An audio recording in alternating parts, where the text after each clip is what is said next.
Elizabeth Catlett Mora. This is the earliest document coming after the assassination that I have found that refers to Mora. This is a CIA document. And it says, source's close friend, Elizabeth Catlett de Mora, Betty Mora, American Negress communist who now naturalized Mexican and wife of Francisco Mora, Mexican communist, had been called to Cuban embassy and told to forget that she saw Vincent Lee in Cuba in December 1962 and January 1963. So Mora has been told to forget that she saw and met Vincent T. Lee of the Fair Play for Cuba Commission in Cuba in December and January prior. Betty Mora and her husband are really frightened because they both believe Lee and Oswald, that is Vincent T. Lee and Lee Harvey Oswald, had close relationship, and probably Vincent T. Lee in on planning of Oswald assassination of President Kennedy.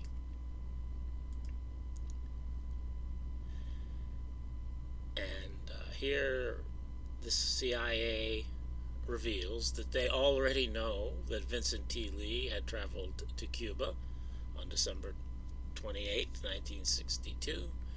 They've got his passport number. And they already know that Mora had done the same on December 30, and they already know that both of them had come back on the same airplane, the same flight, on January 21st. So there are people who think this is important, that Vincent T. Lee was in Havana at this time, that Betty Mora saw him. The Cubans don't want her to talk about that. They want her to forget it. And Mora herself is very concerned that she and her Mexican friends might be in trouble because of all of this.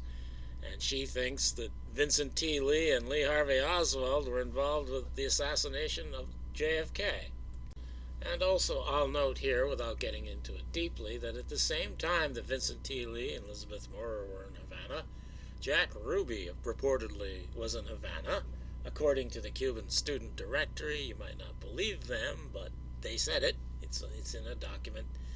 And Lee Oswald himself told Brother Robert in this postcard that he had been out of town for a few days. Lee Oswald, who has no money to travel, according to his own words here, had been out of town for a few days, and that this is at the same time. I say on December 31st here because that day, I think, is clearly covered by the time spans referred to in these three sources. So all of them, apparently, or perhaps, allegedly, were or could have been in Havana at the same time. Now, this is the main information on Mora regarding the assassination. This is an FBI document from March 16, 1964, but it refers to information obtained by either the CIA or the FBI. It's not always clear in the case of Mora here. I think both organizations gathered information in Mexico. But on December 6, 1963, this information had been obtained by American intelligence. And I'll read this. A confidential source who has furnished reliable information in the past advised on December 6, 1963, that Elizabeth Catlett Mora, also known as Betty Mora, was very upset and excited over the involvement of Lee Harvey Oswald as the reported assassin of President John F. Kennedy. Mora made a statement indicating that the Communist Party of Mexico was very interested in obtaining all the information available concerning Oswald's travel to Mexico, and particularly as to how much American authorities knew about this. Mora had stated also that Oswald could be linked to Mexico only through his activities before his trip to the Soviet Union. Mora was very interested in obtaining information concerning the date that Oswald departed for Russia. Mora stated that she considered it terribly important to have any press references to Oswald's activities in New Orleans, Louisiana, before he went to Russia. She added that if something regarding Oswald's activities at that time appeared in the press, that it could blow the lid off and we could all get fried.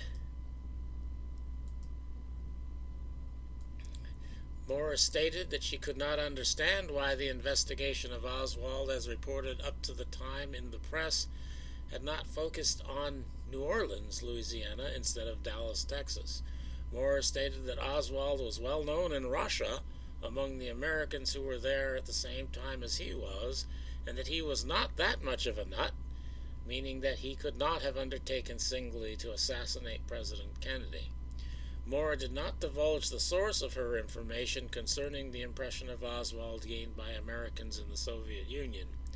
Mora did state that one Mary Louise Patterson, also known as Mary Lou Patterson, who presently resides in the Soviet Union and is attending the Friendship School there, knew Oswald while he was in Russia. Source advised that Mary Lou Patterson is allegedly an American from New York, who is now married to a Cuban, name unknown to the source, who Mary Louise Patterson met while living at the Friendship House in Moscow. Mary Louise Patterson is her maiden name, and she and her husband are reportedly planning to move from Russia to Cuba. Now, it's interesting that the FBI, or in this document anyway, they kind of dance around her current name. They say name unknown to source, but I think it's pretty clear that that name is not unknown to the American intelligence, whether it's the FBI or the CIA. I think the writer of that document knew about it. And here we see in this document from April 19th more about this Mary Louise Patterson. With regard to Elizabeth Catlett Mora's statement that Mary Louise Camacho, that's her name, Nee Patterson, knew Oswald while he was in Russia, sources have been unable to obtain more explicit information from Mora. The matter was discussed again with informants on 5/5/64, at which time they advised that according to Mora, she and Camacho are longtime friends dating back to the time they were both residents of New York City. The informants advised that Mora and Camacho correspond frequently with Mora, writing to Camacho approximately twice a week and sending her toilet articles, warm socks, and similar items which Camacho has needed while in Russia. They stated, however, that Mora has ignored all opportunities persistently created by the informants to say anything more about what Camacho may have written her at one time or another regarding Lee Harvey Oswald. As previously pointed out, direct questioning of Mora by the informants does not produce information. So now we know that this Mary Lou Patterson, who knew Oswald in Russia, according to Betty Mora, we know that she is actually married to a man named Camacho. And in this April 15th, 1964 CIA document, we learn more about Camacho. In this document, it's not clear to me who they are, but anyway, it seems that they are very worried about what may have happened to a Mexican called Camacho. He is small, fat, with lots of black hair. Under a respectable business cover, he appears to be the real head of an action net covering all of Texas and even perhaps part of Mexico. I have been unable to find out his real name, but he is supposed to be supplied with funds and requirements by Ramon Cortez and Fernandez Faito. Camacho also seems to be a close friend of two Mexican millionaires named Pascual and Pascual, who are involved in Mexican and or Texan petroleum and who do not know the secret real activities of the former. The files of this office also indicate the following. Camacho may be identical with the Camacho referred to in Bureau Report blah blah blah. A report from our Mexican office indicates that a Professor Virgilio Camacho Paniagua, residing in Mexico City, is a member of the Jose Marti group. In February 1963, requested for the Cuban Embassy Information Bulletin. Pascual may be identical with Raul Pascual or Raul Pascual Rodriguez, mentioned in Bureau report. Subject: Cuban intelligence activities as a member of the 26th July movement who handled its finances and resided at 330 South Street, Brooklyn, New York. And he and his family reportedly departed New York City with passage for Veracruz, Mexico. So, while it is not stated explicitly that this Camacho is the same Camacho that's married to Patterson, it's the only Camacho around, so I think it probably is. So what this Mora connection to Patterson and Camacho says to me is that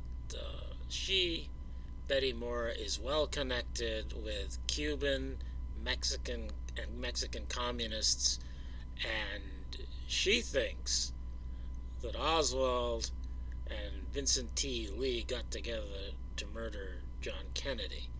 Now, I don't think that's exactly what happened, but she thinks there was a plot that comes out of the Cuban connection, and she's very well connected to the Cubans, so I think it's something that should be seriously entertained. And as far as I can tell, the extent of the FBI investigation into Mary Louise Camacho is that they showed Marina Oswald a photograph of her, and the Marina didn't recognize the person in the photo, and didn't recognize the name, and that's it.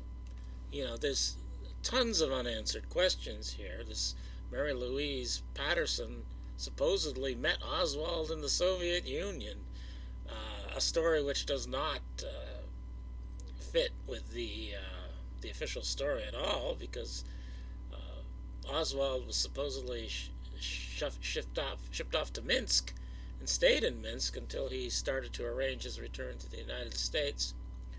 So it's an utterly inadequate investigation.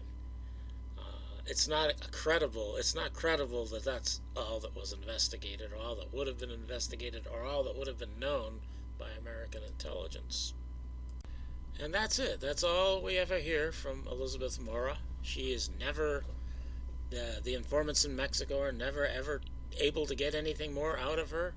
And apparently she never talked to the authorities. She was never approached by the American authorities. And I've read somewhere, I couldn't find the document, but I've read somewhere she actually came back to the United States to live later on. And so she was back in the United States. I think she got her American citizenship back. But apparently even then she was never questioned about this, which is just not credible. This was not a credible investigation. Obviously she thought she knew something, and the American authorities apparently never bothered to ask her about it. And we have this comprehensive FBI review file of Betty Mora from 10/20/1970, which covers her activities from the 1950s through the 1960s. And it's a summary with references to particular files. But the cover sheet here says it's 63 pages, but there's only 32 pages of it available, and I think that's it's not explained why they're not here. It says current status redact, but if the 63, this is, I think this form means it's being released to the public, so it seems like it ought to be 63 pages. So I don't know if this means that 31 pages are still redacted, or if the 31 pages have simply disappeared before they released it. So you can't be sure of anything really with this Mora information, but I think it's another indication that Oswald was really involved with the Cubans, and I think it supports the idea that there was a Cuban plot, as I think there was.